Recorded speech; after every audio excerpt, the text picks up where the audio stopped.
Tremonti, attrezzature e materiale per saldatura professionale a Montebelluna.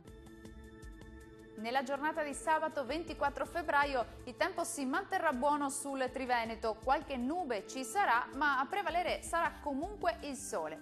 Vediamo il dettaglio. Sul Veneto qualche residuo piovasco al mattino sui settori meridionali, ma migliorerà presto.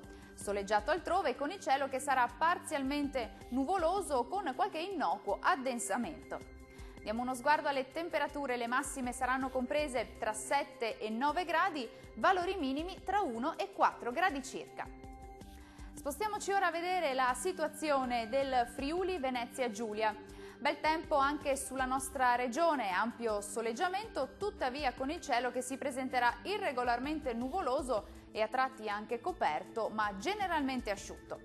Le temperature massime saranno comprese tra 5 e 9 gradi, valori minimi tra -1 e 2 gradi circa.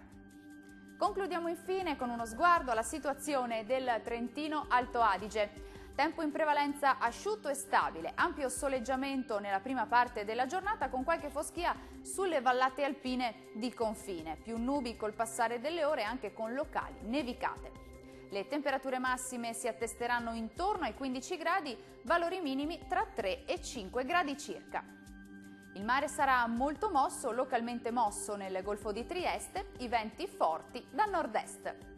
Dal meteo di Antenna 3 è tutto, arrivederci!